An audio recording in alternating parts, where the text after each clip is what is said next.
consecuencias del pecado. Vamos a comenzar entonces a analizar este principio y este tema tan fabuloso.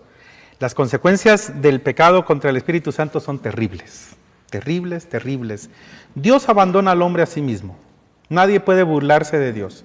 Si el hombre no quiere saber nada de él, Dios le deja. He aquí algunos ejemplos que son bastante convincentes de lo que el Señor también nos revela a través de la Sagrada Escritura. Inmediatamente después de la blasfemia de los judíos, Jesús rehúsa hacer ningún milagro y se pone a hablar en parábolas que explica solamente a sus discípulos. Vean ustedes una situación muy particular en este caso. Si usted mira la secuencia bíblica y teológica de este pasaje, Jesús entonces se rehúsa ahora a hacer nuevos milagros. Hay algo aquí bien importante. Y entonces Jesús comienza a hablar en parábolas y a enseñar en parábolas. Mateo 12, 38, 39, 13, 10 y 13, 13. Declara que a los incrédulos no les será dado conocer los misterios del reino de los cielos y que se les quitará incluso lo que tienen. Hermanos, ¿cuál es la actitud nuestra normalmente cuando queremos convencer a alguien? Venga, se lo voy a demostrar. ¿Qué hace Jesús? No asume esa responsabilidad y no asume tampoco esa didáctica si usted quiere. Nosotros hasta por ego, ¿verdad? Ah, hermano, usted no sabe manejar. ¿Quién dice? Yo digo, usted no sabe manejar. Ah, présteme su carro. Está bueno, le decía. Y entonces el hermano le demuestra. ¡Bah! ¿Ya vio? Sí sé manejar. Y muchas veces la generación mala y adúltera pide señal. Eso es lo que la Biblia va a revelar. Que la generación mala y adúltera decía, tú eres Jesús, hacenos milagros pues. Vea usted, hermano pastor, una estrategia equivocada. Cuando nosotros queremos, pretendemos que vamos a demostrarle a la gente que somos cristianos. Y entonces, vengan a ver los milagros que hacemos en el nombre de Jesús. Estrategia equivocada. Los milagros no son para demostrar que Jesús es el Señor, porque cuando a Él se los pidieron, dijo, esta generación mala y adúltera pide señales, pero la señal del profeta Jonás le será dada. O sea, si nosotros lo pudiéramos decir en esta palabra, Jesús, por el Espíritu Santo, no es un exhibicionista como muchos pastores hoy en día, como muchas iglesias. No es exhibicionista. Por el contrario, para en este momento de hacer milagros y comienza a enseñar en parábolas, ¿verdad? ¿Por qué? Porque no han creído. Esto vuelve a decir que Dios deja de revelarse a aquellos que le resisten y que por tanto pierden la poca luz espiritual que tenía. Este es un principio teológico muy, muy importante. Por eso les mencionaba anteriormente, yo creo que no somos llamados, por ejemplo, a sentarnos con un ateo, con un agnóstico, de decir, bueno, vamos a demostrar que Dios existe, que Jesucristo es el Señor. Miren, no. A mí Dios me ha llamado a predicarle a aquellas personas más que estos, que conociendo probablemente o teniendo las herramientas para conocer más a Dios, sencillamente el Espíritu del Señor no quiso revelarse con ellos. ¿Con quién me manda el Señor? Con esa gente que sí tiene hambre y sed de justicia. ¿Sabe que eso era lo que hacía Jesús? Muchas veces veía a los fariseos y en lugar de discutir con ellos se iba con los que sí tenían hambre y sed de Él. Diferente a la estrategia nuestra, ¿verdad? ¿Por qué muchas veces nuestros líderes de las iglesias en los países, inmediatamente con quién queremos irnos a presentar? Con las nuevas autoridades de gobierno. Cambian autoridades en El Salvador, ahí van los meros líderes de la Iglesia Nacional a estar con ellos, ¿verdad? Incluso viene Luis Palau a nuestras iglesias, hermanos, o a nuestros países. ¿A dónde los llevamos? A Luis Palau, a los lugares periféricos, a los barrios más bajos. No, lo llevamos para que desayune con el señor presidente, con el gobernador, con el alcalde, con las autoridades. Y no se nos ha dicho a nosotros que vayamos con esa gente sencilla para predicarles el Evangelio del Reino. El Espíritu del Señor. ¿Por qué? Porque esas personas, conociendo y sabiendo, Dios de repente deja de revelarse a ellos y pierden esa poca luz espiritual que habían tenido. Veamos otros ejemplos de Jeremías. Dios describe primero la actitud del pueblo. Mire lo que dice Jeremías 5:3, 8:5. No quisieron recibir corrección y endurecieron sus rostros más que las piedras. Han rehusado convertirse, dice la palabra del Señor. Han rehusado convertirse. No quisieron recibir corrección y endurecieron sus rostros más que las piedras. 6:16 al 17. Mas dijeron, no andaremos en tu camino, no escucharemos. Y Dios se aleja de ellos. 7:13. Aunque os hable desde temprano y sin cesar, no oísteis. Os llamé y no respondisteis. Miren la actitud duros de cerviz. Rehusaron conocerme, dice Dios. Qué tremendo, qué tragedia del hombre, qué tragedia de la humanidad, qué tragedia de la mujer, cuando el Señor dice, rehusaron conocerme.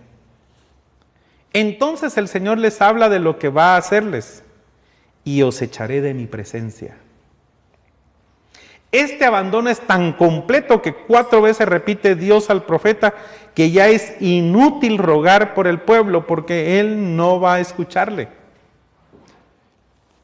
7:16, 11:14, 14:11 al 12 y 15:1. Jeremías. Bueno, veámoslo en este ejemplo. Hermanos, hermanas, hay personas que no a puro tubo se van a convertir. No. Hay personas a las que hay que predicarles el Evangelio y esperar que el Señor pueda hacer una obra en ellos. Y muchas veces su cerviz dura no les hará en ningún momento estar en la presencia del Señor. Su responsabilidad es predicar por ellos, no sufrir por el que se pierde. Eso es algo aún para la salud mental de los pastores. Hermanos, hay hermanos, pastores, que están pasando crisis muchas veces. Predican, enseñan, ayunan, oran, dan buen testimonio, visitan, cumplen con todos los requerimientos y se les van 2 familias. Y sufren por esas 2 familias. Y yo digo sí, hasta el punto en lo que Dios nos permite. Pero muchas veces tenemos 20 familias aquí adentro. Hay que sufrir más por las 20 familias de adentro que por las 2 que se van. ¿Sabe por qué? Porque usted no puede retener a nadie. Usted no hace malabares para, ay, por favor no se vayan, hermanos, miren, por favor no, ¿verdad? ¿Qué quieren? ¿Qué quieren que hagamos? El capítulo 2 del libro de John MacArthur, que se llama Avergonzados del Evangelio, habla acerca de un evangelio al servicio del cliente, así dice, al gusto del consumidor, así dice ese libro. Capítulo 2. Este sábado lo estábamos leyendo con mis alumnos en un tema de homilética. A veces hay evangelios al gusto del consumidor. Hermanos, ¿de qué quieren que hablemos? Hermano, fíjese que yo tengo un negocio nuevo, yo quiero que usted me hable acerca de cómo ser próspero. Con mucho gusto, hermano, de eso vamos a predicar y 4 domingos más, no se lo pierdan. Y ahí va la gente. Y entonces el otro le dice, vos fíjate que en mi iglesia van a hablar acerca de cómo ser prósperos en los negocios. Vamos, compartamos. Van y eso escuchan. Y dicen, esto es el evangelio. Y la gente le dice, sí, es que aquí lo que usted quiera. Haberlo dicho antes, entonces sí nos venimos para acá con nuestra familia. Y la gente dice, bendito sea Dios, tenemos una nueva familia. ¿A costa de qué? A costa de sacrificar el evangelio de nuestro Señor Jesucristo. ¿Por qué? Porque se convierte al gusto del consumidor. ¿Verdad? ¿Qué quieren ustedes? un pollo campero no de 7 semanas, sino de 9. Bueno, hagamos el estudio de mercado y si se nos están bajando las ventas, engordemos 2 semanas más los pollos que vendamos en pollo campero. ¿Se ha dado cuenta que de repente las alitas, ay Dios, las piernitas parecen de mi primita, ¿verdad? Que flacas, flacas, flacas usted. Uno dice, no, ya no vamos a ir a pollo campero, vamos a ir a la competencia. Y entonces se dan cuenta los gerentes de mercadeo y comienzan a trabajar en función de producto nuevo, ¿verdad? Y la gente dice, bueno, ya mejoró, entonces sí nos quedamos. Muchas veces así sacrificamos a la iglesia. Y una de las cosas es, os echaré de mi presencia. ¿Por qué? Porque muchas veces, al igual que el profeta Jeremías, es inútil rogar por el pueblo porque él no va a escucharnos. Cuando ese pueblo se ha alejado, mejor suframos por las 20 familias que están adentro y procuremos ser fieles a la palabra. Yo debo de sufrir, claro que debo de sufrir, pero no más allá de la cuenta que altere totalmente mi salud mental y emocional como pastor. Hermano, eso en teología pastoral lo deberíamos de trabajar, la salud mental y emocional de los pastores ante las crisis que podemos sufrir, porque nos han enseñado a sufrir más de la cuenta. Nos han enseñado a sufrir más de la cuenta. Le voy a contar. Cuando se murió mi papá, yo tenía 16 años, lo enterramos. Nos fuimos hacia el cementerio a enterrarlo.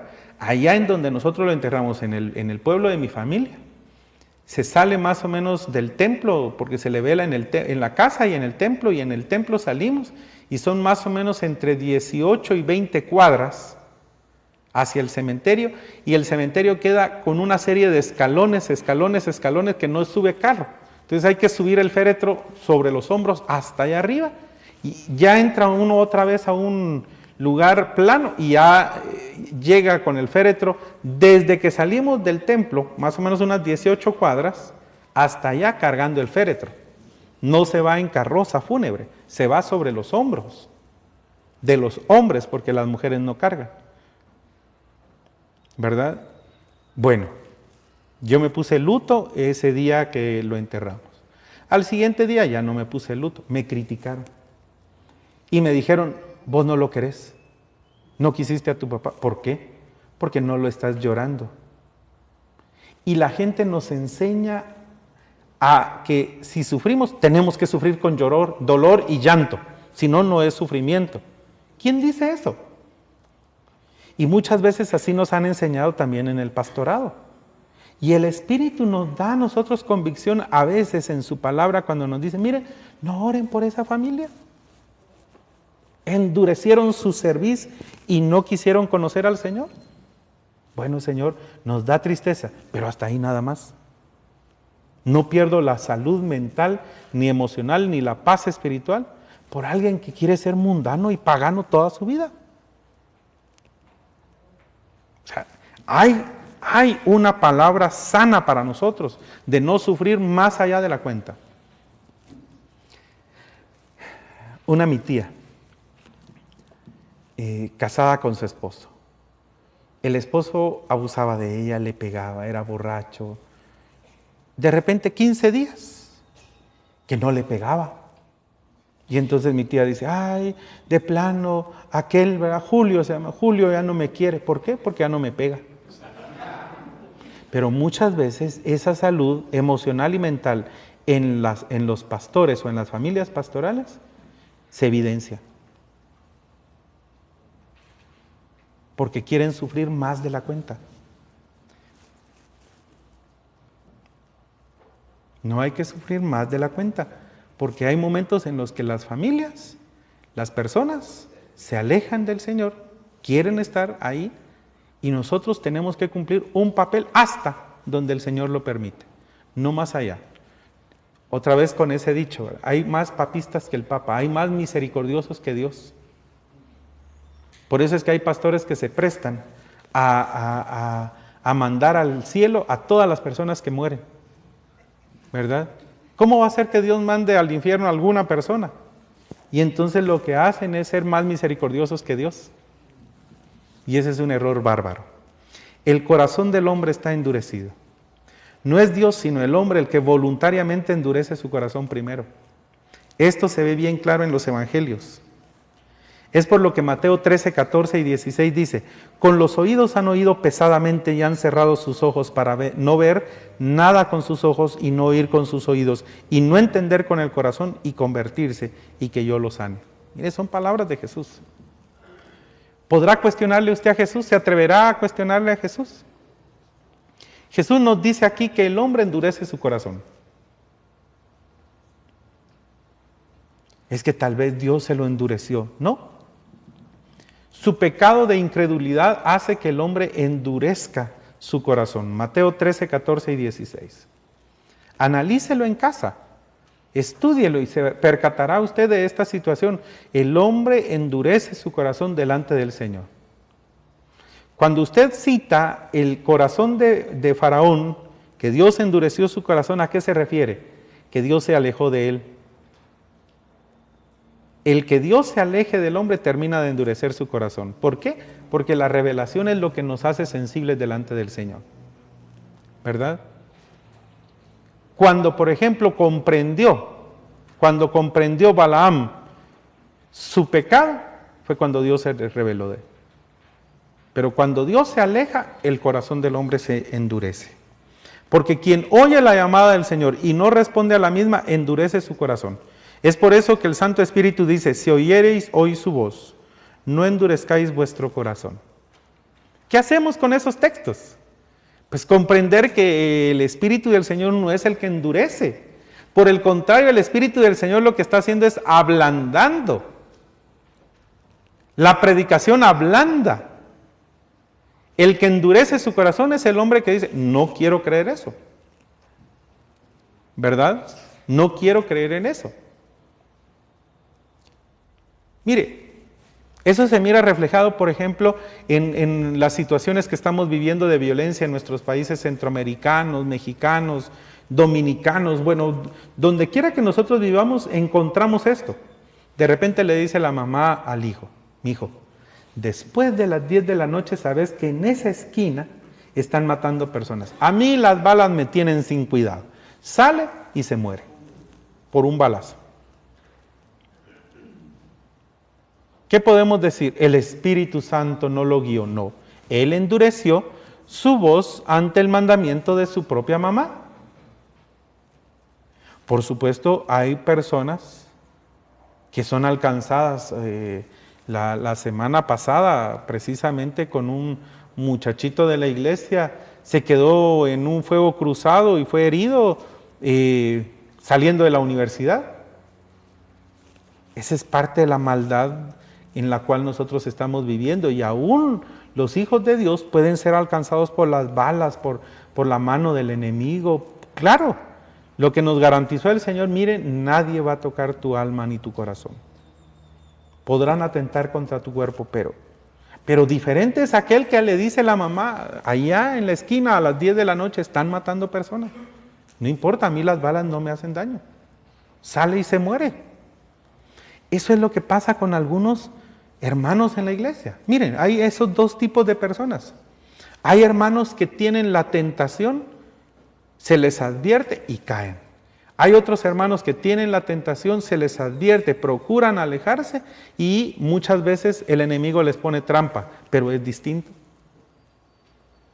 ¿Verdad? Hay algunos que pecamos deliberadamente, hay otros que pecamos voluntariamente. Lo bueno sería ya no pecar voluntariamente, pero siempre cometemos pecado, pero por lo menos que no sea ni voluntario ni repetitivo. Entonces, veamos que esa persona endurece su corazón. Pero si el hombre persevera en su resistencia al Espíritu, es Dios quien, a su vez, endurece el corazón, según Juan 12:40. El caso más típico es quizá el de Faraón. ¿Cómo lo endureció el Señor? Alejándose de él. ¿Cómo se ablanda el corazón? Cuando Dios va revelando su voluntad a nuestras vidas. Cuando Dios revela esos episodios, esos momentos. Señor, de oídas te había oído, mas ahora mis ojos te ven. O sea, una revelación progresiva, una revelación de a poco que el Espíritu Santo va haciendo con nosotros.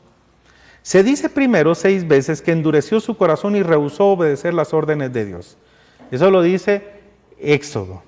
Después, y solo después, mira hermano, después y solo después de que él endureció su corazón, vemos que Dios endurece el corazón de Faraón. Percata usted de esa situación. 6 veces se menciona que Faraón endureció su corazón. Una, y otra, y otra, y otra, y otra vez.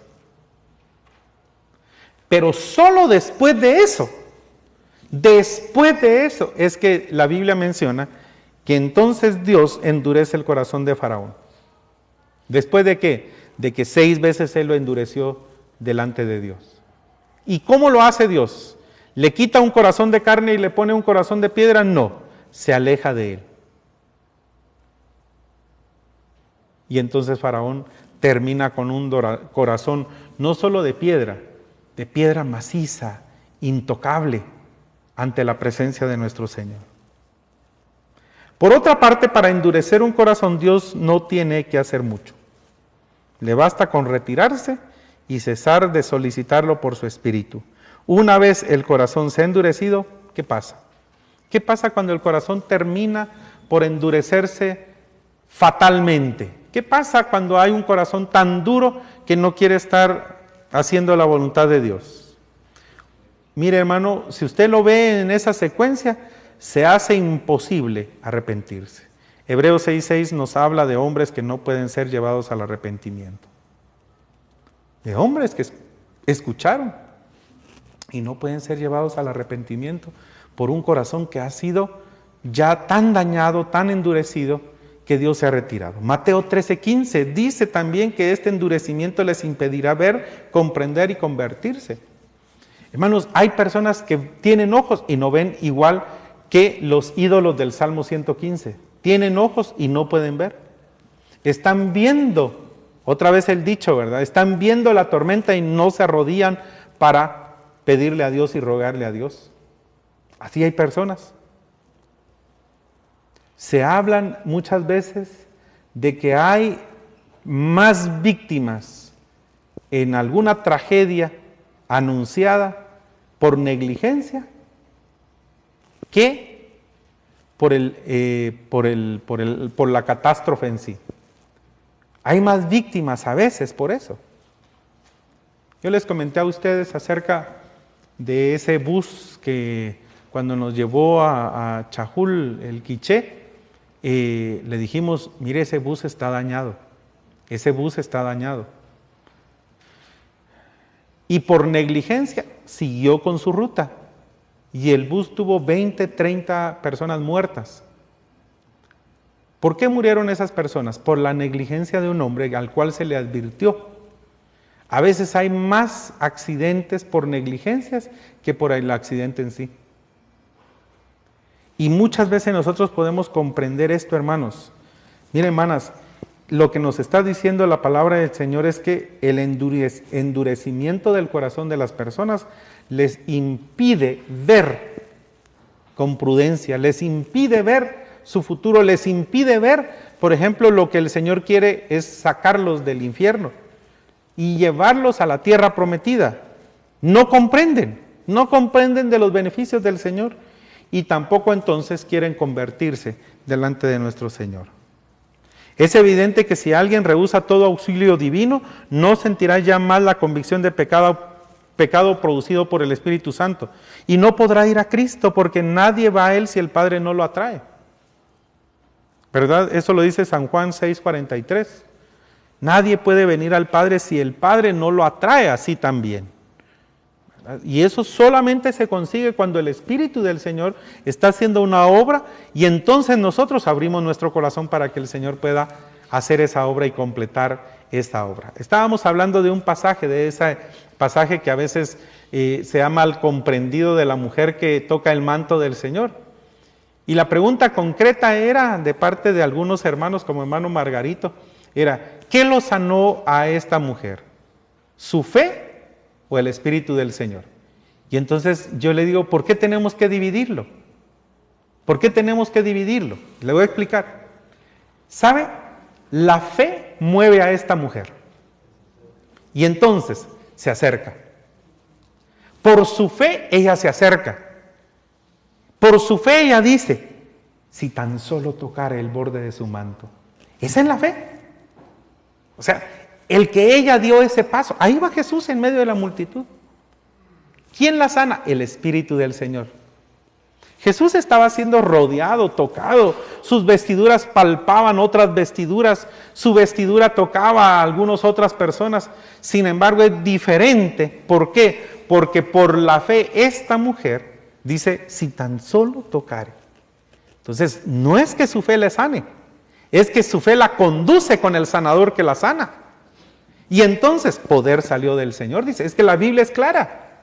Y cuando le dice, mujer, por tu fe has sido sanada, lo que le está diciendo es, tu fe te impulsó, tu fe y te hizo creer, tu fe te hizo buscar, tu fe te hizo tocar mi manto.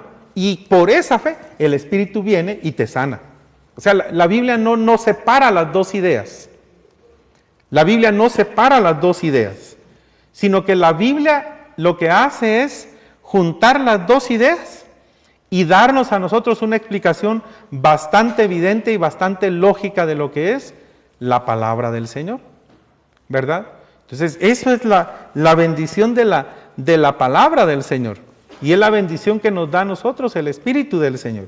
Es evidente que si alguien rehúsa todo auxilio divino, no sentirá ya más la convicción de pecado producida por el Espíritu, y no podrá ir a Cristo, porque nadie va a Él si el Padre no le atrae. O sea, aquí tenemos un principio fundamental, bien fundamental. Mire, hermano, una persona puede en algún momento cometer un delito, pero si le gusta y ya no le redarguye, esa persona, podríamos decir tal vez un criterio tal vez un poquito del vulgo, si usted quiere, popular, forma una callosidad en su alma, que ya no le permite ser sensible ante estas situaciones. Me alarmó cuando capturaron a un marero y dice, pero ¿y qué sentís cuando matás? Ahora ya nada.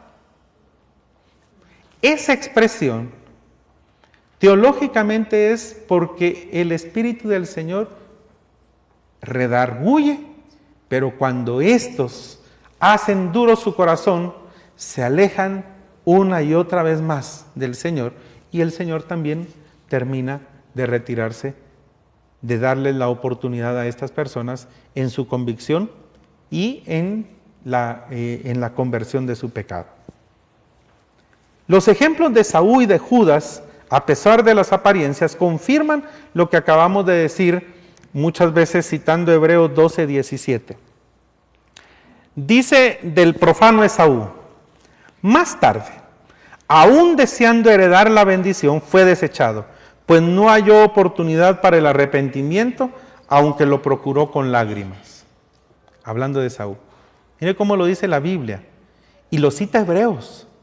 Hebreos dice, más tarde, aún deseando heredar la bendición, fue desechado, pues no halló oportunidad para el arrepentimiento, aunque lo procuró con lágrimas.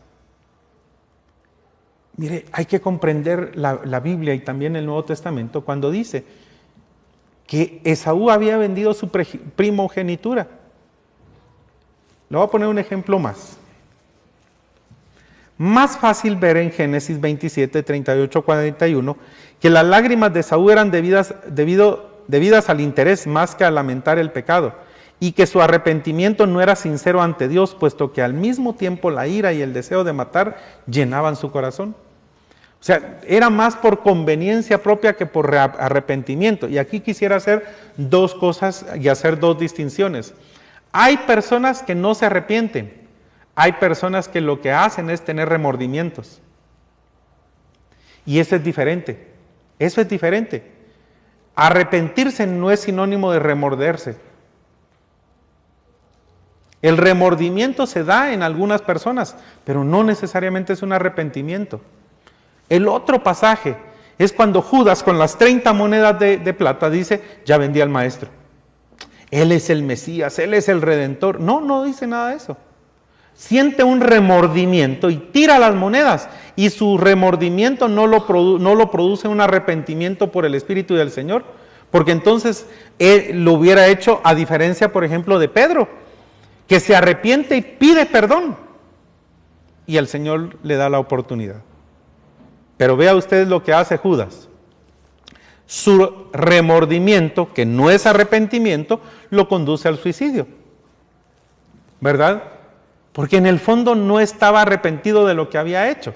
Le remuerde que sea un hombre justo, santo el que vaya ahí, pero no necesariamente el reconocimiento del Hijo de Dios. Eso en cuanto a Judas, Mateo 27, 3 al 5. Su arrepentimiento no era la tristeza, según Dios, que produce un arrepentimiento para salvación, del cual uno no se lamenta jamás, sino más bien la tristeza del mundo que produce la muerte.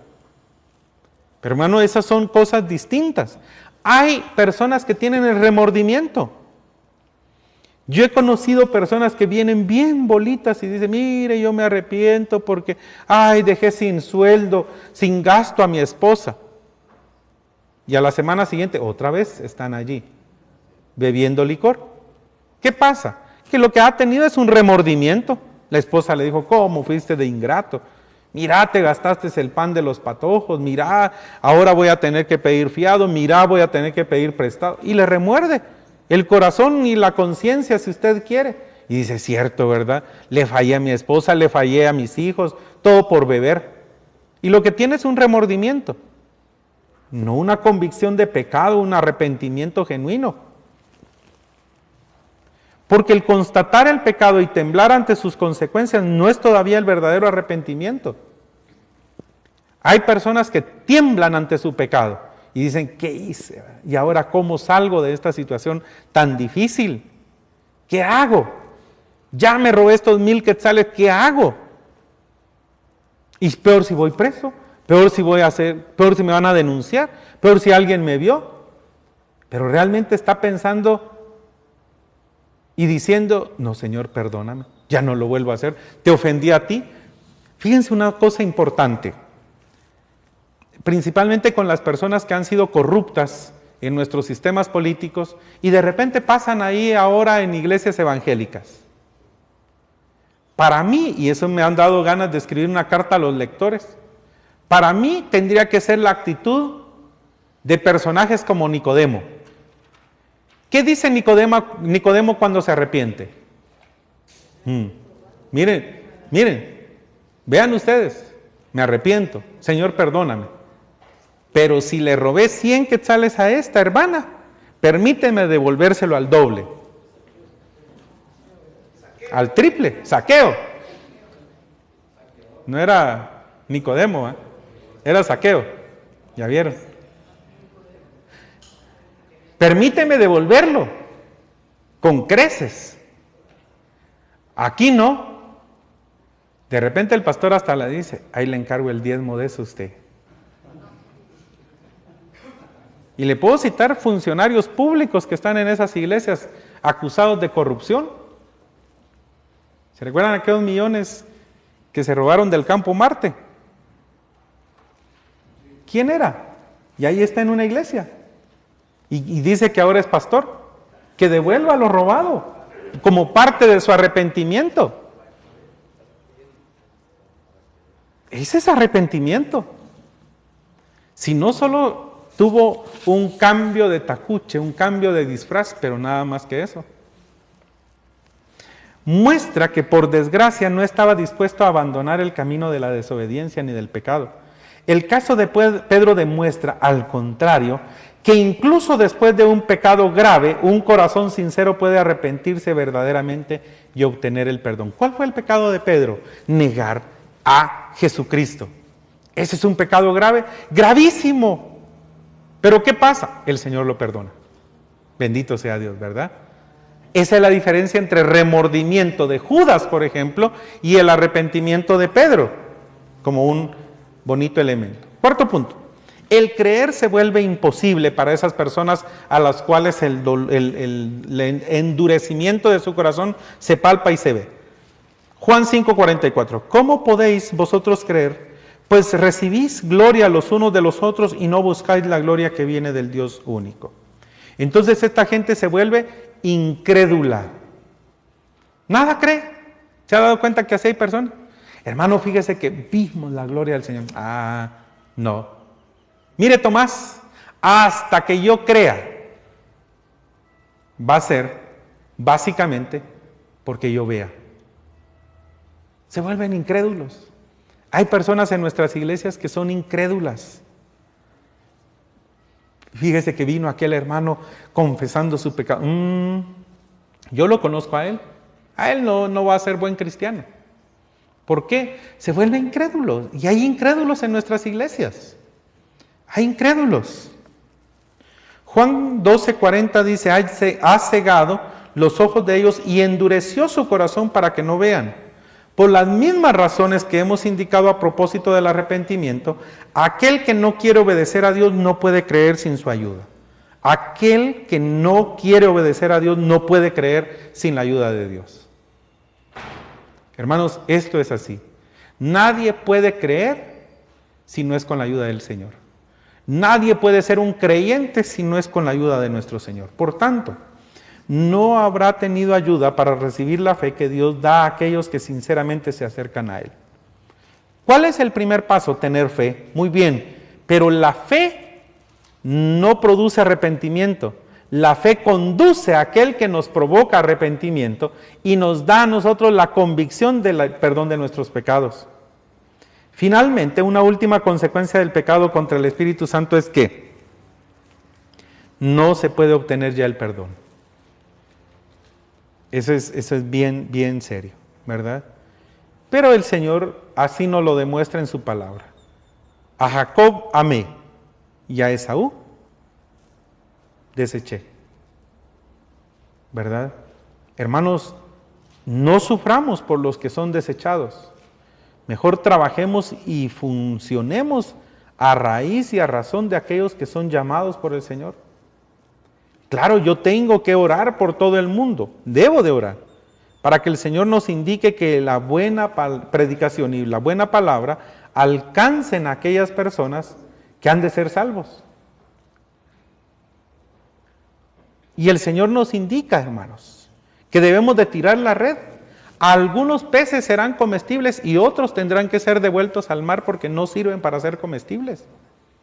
¿Se recuerda esa parábola? Hermano, eso es así. Como nosotros no somos los que tenemos que hacer esa separación, pero de que va a haber cizaña al lado del trigo, la va a haber. Pero nosotros no hacemos la separación. Así que no suframos por la cizaña. Mejor cultivemos el buen trigo que Dios nos ha mandado a cultivar. ¿Verdad? Eso es parte de nuestro ministerio y de nuestra misión. Yo no voy a sufrir más allá por el incrédulo que quiere seguir siendo incrédulo. Lo que sí es que esas personas de repente ya no van a alcanzar el perdón. El que blasfema contra el Espíritu Santo no tiene jamás perdón, es reo de un pecado eterno, dice la Biblia. No tiene jamás perdón, es reo de un pecado eterno. Mateo 12:32 y Lucas 12:10. ¿Podemos hacer algo nosotros contra eso? Señor, mire, a veces, como Abraham, Señor, ¿destruirás Sodoma y Gomorra? Si hay 100 personas, ¿tú las destruirás? No, si hay 100. Y el Señor lo sabía, pero no contiende contra su siervo. Y no se encontraron 100. Señor, 90, 80, 50. Y le va regateando al Señor, si los encuentro, no los destruyo. Lot y su familia eran aquellos a los que el Señor quería sacar. Y aún a la esposa que es advertido por medio de mensajeros divinos, seres brillantes, todavía así voltea y se convierte en una estatua de sal. ¿Por qué? Porque muchas personas ya no van a obtener el perdón. Hebreos 10, 26, 27, porque si continuamos pecando voluntariamente después de haber recibido el conocimiento de la verdad, ya no queda más sacrificio por los pecados, sino una horrenda expectación de juicio y un fuego airado que está a punto de consumir a los adversarios. Miren, hermanos, en ese sentido sí tenemos nosotros que vivir nuestra santidad acorde a la voluntad y al propósito de nuestro Señor. Sí debemos. Sí somos llamados a ese principio y a esa razón. Hemos ya mostrado más de una vez la razón de esta imposibilidad. El que, conociendo la verdad, rechacemos voluntariamente la obra de Cristo y la del Espíritu Santo, no puede ser salvo por ningún otro poder ni ningún otro sacrificio. Fuera del sacrificio de Cristo, ¿qué otro sacrificio nos puede dar a nosotros salvación?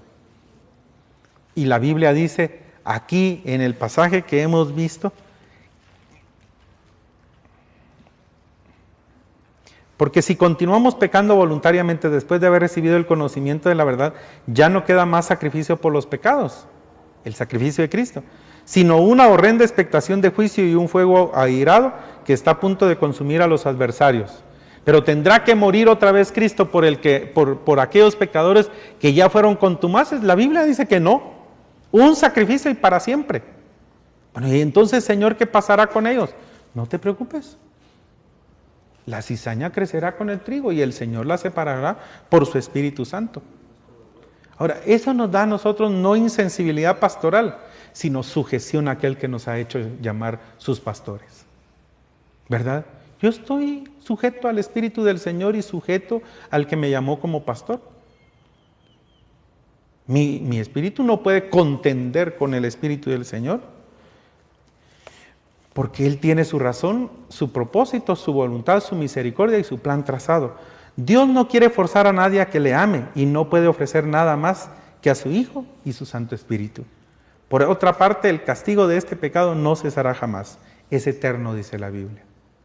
¿Se puede forzar a alguien a que lo ame a usted? ¿Verdad que no? Claro que no. ¿Puede el Espíritu Santo forzar a alguien a amar al Señor? Y la pregunta es esta: ¿nos ha forzado a nosotros? Yo creo que no. Te amamos porque tú nos amaste primero, dice la Biblia. ¿Por qué ama usted a Dios? Porque Él le amó. Y porque le amó de tal manera que dio a su Hijo unigénito para que todo aquel que en Él cree no se pierda, mas tenga vida eterna. O sea, nos amó y entonces, Señor, porque me amas, ahora te amo. Porque me atrajiste a mí, me seduciste, Señor, ahora estoy en tus brazos de amor y misericordia. Mi hermano, ¿de verdad? ¿De verdad que sí? Esa es una de las expresiones más bonitas de amor. Esta afirmación y la otra, todos los pecados serán perdonados a los hijos de los hombres, Marcos 3:28, nos permite pensar que en suma no sufriremos el castigo eterno, según Mateo, según Marcos, según Apocalipsis, más que los hombres culpables del pecado contra el Espíritu Santo. O sea, eso es algo que ya nos refleja la palabra del Señor, es algo que ya nos refleja la misma palabra de Dios. Y nos refleja aquí a través de esa Sagrada Escritura para que pensemos y sepamos que el Espíritu del Señor nos ayuda a nosotros a ser parte de esa bendición hermosa que es tener la gracia de nuestro Señor Jesucristo.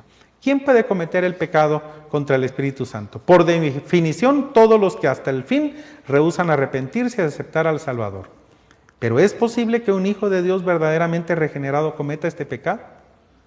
Porque esa duda también puede existir entre nosotros. ¿Puede un hijo de Dios cometer este pecado? No lo creemos posible. Para responder, porque yo sé que puede surgir ahí la duda. ¿Un hijo de Dios puede blasfemar? Yo creo que no, puesto que ha permitido ya al Espíritu que le redarguya y entre en él. En este caso vemos lo que quiere decir los siguientes versículos que vienen a continuación. Por ejemplo, Hebreos 6, 4 y 6. Porque es imposible que los que una vez fueron iluminados y gustaron del don celestial y fueron hechos partícipes del Espíritu Santo y recayeron sean otra vez renovados para arrepentimiento. Pongámoslo en buenas palabras, digamos. Una persona que ha sido iluminada, una persona que ha sido perdonada, una persona que ha sido redarguida, no puede blasfemar contra el Espíritu del Señor, no puede recaer. ¿Verdad? Miren lo que dice la Biblia. Porque es imposible que los que una vez fueron iluminados y gustaron del don celestial y fueron hechos partícipes del Espíritu Santo, recaigan. ¿Eso es lo que quiere decir? Es imposible. ¿Verdad? Que un cristiano o una cristiana realmente convertido blasfeme. Hagamos notar inmediatamente que la expresión traducida como fueron hechos partícipes del Espíritu Santo no significa de modo necesario que se trate de personas verdaderamente regeneradas, ¿verdad? Veámoslo más adelante. Es posible que este partícipes, o sea, tener parte, no haya sido más que una profunda convicción de pecado y de justicia a la cual el alma se ha resistido. Voy a citar una frase muy bonita, muy bíblica que dice: estaban con nosotros, pero no eran de nosotros. Estaban con nosotros, pero no eran de nosotros. Y yo muchas veces pienso que hay personas, la cultura evangélica es fácil adoptarla. Ir a la iglesia, aplaudir, gritar, cantar y hasta predicar. Dirigir un culto. Pero ser realmente, Señor, pero si en tu nombre echamos fuera demonios, nunca los conocí. O sea, eso quiere decir que pasaron por procesos. Termino con este ejemplo, algo que yo les comenté el año pasado. Una muchacha que se acerca a una iglesia, pasa cerca de 16 años en esa iglesia, se hace novia de un muchacho, están por casarse. Se recuerda, ella insiste que se casen solo con la bendición del pastor. La familia del joven no quiere que se haga eso. En nuestros países se debe casar por lo civil primero y después por lo religioso, salvo algunos pastores que podemos estar facultados para hacer los dos oficios. Pero la familia le insiste: no te cases solo por la iglesia. ¿Cómo va a ser posible solo con la bendición pastoral? Debes de cumplir la ley humana, la ley de nuestro país. Y resultó que hace muchos años esta jovencita era jovencito, y en los Estados Unidos ella tuvo una operación que le cambiaron de sexo, y entonces ella era él, ¿verdad? Era mujer.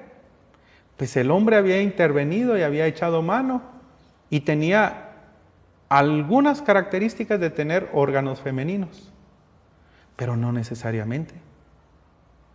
Y la luz siempre alumbra. Y la luz del Señor siempre alumbra. Ese ejemplo es desastroso, porque este pastor ya había accedido, desconociendo las leyes de su país, a casarlos. Le dijo: no tengan pena, yo los caso, yo oro por ustedes. Esa es la unión que Dios respeta, que Dios bendice, y ustedes se pueden llevar su vida matrimonial. Gracias a Dios que no lo hizo, porque creo que hubiera sido un rotundo fiasco, choque para la iglesia en ese momento, y por supuesto para el testimonio cristiano, y para ellos principalmente. El Espíritu del Señor nos dice: estaban con nosotros, pero no eran de nosotros. Esa es una de las promesas y palabras que tenemos ahí para ser analizadas.